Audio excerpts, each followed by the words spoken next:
Quand on parle de personnages fortement appréciés de la saga Harry Potter, plusieurs noms nous viennent en tête.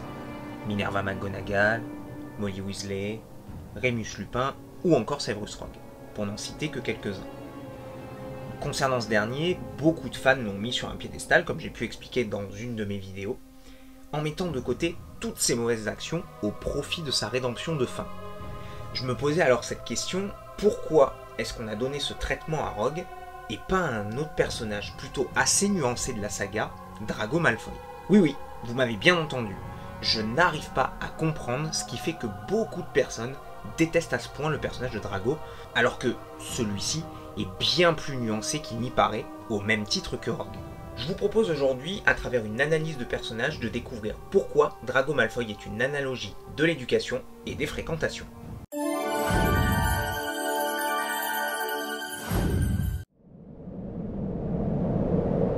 Drago Malfoy est né le 5 juin 1980 et il est le fils unique de Lucius Malfoy et Narcissa Malfoy. Alors, on ne connaît pas énormément de détails concernant son enfance, si ce n'est qu'il a été élevé dans un climat très conservateur où l'idée que les nés moldus sont inférieurs au sang pur. On sait également que, de par les penchants pour la magie noire qu'a son père, il a failli être envoyé à Durmstrang au lieu de Poudlard, avant que sa mère ne refuse parce que l'école était trop loin. Lorsque l'on rencontre Drago pour la première fois dans l'œuvre, c'est d'abord chez Madame Guipure sur le chemin de traverse, lorsque Harry vient acheter ses fournitures scolaires. Il est de prime abord plutôt avenant avec Harry, jusqu'à ce qu'il commence à tenir un discours assez intolérant envers les nés moldus. Plus tard, dans le Poudlard Express, Harry refusera de se lier d'amitié avec lui car il n'apprécie pas le comportement de Drago vis-à-vis de Ron dont il vient de faire la connaissance. Ainsi naîtra la rivalité que l'on connaît et qui durera toute la scolarité de Drago et Harry. Alors bon, je vais pas vous faire un exposé de toute la scolarité de Drago, ni même de toutes les crasses qu'il a pu faire subir à Harry et ses amis. Si vous regardez cette vidéo, vous savez déjà probablement tout ça. J'aimerais simplement finir le résumé du personnage par ce que l'on sait de lui à la fin de l'œuvre. Il s'est marié, il a eu un enfant nommé Scorpius et fait même un signe de tête bref à Harry, presque amical. Et ce que j'aimerais mettre en avant dans cette vidéo, c'est surtout ça, le fait que le personnage a évolué et qu'il ne mérite tout simplement pas toute la haine qu'on déverse sur lui. Je l'ai dit dans mon résumé, Drago vit dans un milieu extrêmement conservateur, pour pas dire archi-raciste en fait. On passe la grande majorité de son éducation à lui rappeler à quel point les sorciers de sang pur sont supérieurs, que les sangs mêlés sont une abomination qui ne devrait pas avoir lieu, et que les nés moldus ne devraient pas avoir accès à une quelconque éducation magique. Pas terrible hein, pour commencer, non? Déjà, avec ce premier point important, on peut souligner quelque chose. L'environnement et l'éducation ont été cruciaux dans le développement de Drago. Je m'explique. Allez dire à un enfant durant toute son enfance qu'une table est une chaise. Le jour où quelqu'un lui dira que ce qu'il considère comme étant une chaise est en fait une table, il aura un effet de rejet, puisque pour lui, c'est ce qu'il a toujours appris. C'est pareil ici, on a répété à Drago toute sa vie que les sangs mêlés et les nés moldus étaient inférieurs. Alors, le jour où il est tombé sur le trio de Harry, composé d'un sang pur en la personne de Ron, d'un sang mêlé en la personne de Harry, et d'une nés moldue en la personne de Hermione, il a rejeté ce concept, ne comprenant pas comment c'était possible. Ensuite, les fréquentations.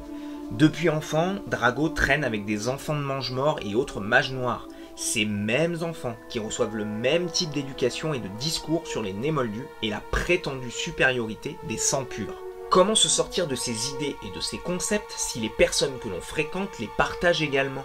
Drago reste dans une sorte de zone de confort, il fréquente ce qu'il a toujours connu, propage les seules idées qu'on lui ait jamais transmises et rejette ce qu'il ne connaît pas. Il n'y a qu'à voir la violence avec laquelle il traite Hermione, à coups d'insultes sur son origine, de sortilèges et autres coups fourrés. À première vue, et sans cette analyse, on pourrait se dire que Drago c'est qu'un sale petit con qui réfléchit pas, qui est tyrannique, qui prend du plaisir à harceler ce qui lui ressemble pas. Et d'ailleurs, qui prend même du plaisir à harceler ce qui lui ressemble aussi. Il traite Crabbe et Goyle, qu'il a toujours fréquenté depuis son enfance, comme de vulgaires sous-fifres, incapables de penser par eux-mêmes. Et la clé du personnage, elle est ici. Pourquoi traiter les gens qui partagent nos idées et nos façons d'être comme des moins que rien? La peur. La peur de Drago se manifeste par sa prise de conscience. En voyant les liens qui unissent Harry et ses amis, il réalise petit à petit que les sangs mêlés et les nés moldus ne sont finalement pas si différents des sangs purs. Harry, Ron et Hermione sont régulièrement récompensés par leur courage et leur bravoure, ils sont mis en avant de par leurs actions, et bien que Drago soit un excellent élève à Poudlard, il ne reçoit pas cette même reconnaissance. Il rêve certainement d'ailleurs d'une même unité avec ses sbires, mais forcément, le mal est là. Quand on propage des idées qui divisent, on ne peut pas espérer l'unité. On voit petit à petit que le personnage de Drago hésite, qu'il se sépare de ses liens avec Crabbe et Goyle, mais il a tellement peur des répercussions pour sa mère et pour lui, qu'il accepte de se rapprocher du camp des Mange-Morts en devenant un lui-même. Il ne sait plus vers qui se tourner et il cherche la reconnaissance qu'il n'a jamais eue. En perte de repères, il se terre dans le secret et la solitude. Plus on avance vers la fin de l'œuvre, plus on le voit hésitant. Il ne livre pas directement à Harry dans le manoir de son père, alors qu'il le reconnaît clairement. Et lors de la bataille de Poudlard, lorsque son père le somme de rejoindre le camp de Voldemort, celui-ci hésite, voyant le mal fait par les idées qui lui ont été inculquées depuis son enfance. Seule sa mère réussira à le convaincre de le rejoindre, non pas par conviction, uniquement par amour. On se retrouve donc à la fin de l'histoire avec un Drago complètement déconstruit. Il a passé sa scolarité à harceler Harry et ses amis sans jamais réussir à les faire fléchir. Il a réalisé l'unité qui liait Harry, Ron et Hermione, s'est éloigné peu à peu de ce qu'il a toujours connu, pour au final se retrouver sans le soutien d'aucun des deux camps. Alors vous me direz, ouais mais c'est une ordure, il a été odieux avec tout le monde et tu le défends alors que tu disais le contraire pour Rogue. Et vous auriez raison. Oui, Drago a été odieux. Il a harcelé, insulté, humilié de nombreuses personnes et ce n'est en aucun cas excusable. Ces actes ne doivent pas être pardonnés. Ils ne sont pas justifiables, cependant, ils sont explicables. C'est ce que j'ai essayé de démontrer durant cette vidéo.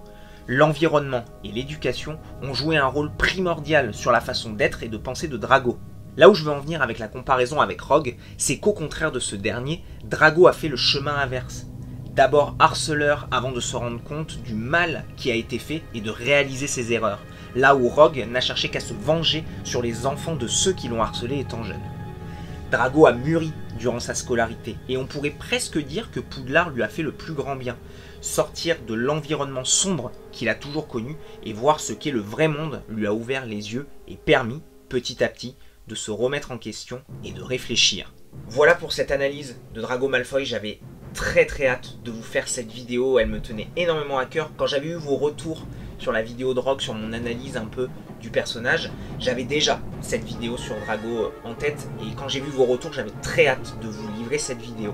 J'espère que vous serez d'accord avec ce que j'ai essayé de démontrer. Je trouve que le personnage de Drago, c'est un personnage qui est trop souvent et trop facilement surtout mis au rang de c'est le petit con de la saga, c'est le rival, voilà, il est jaloux, il est envieux.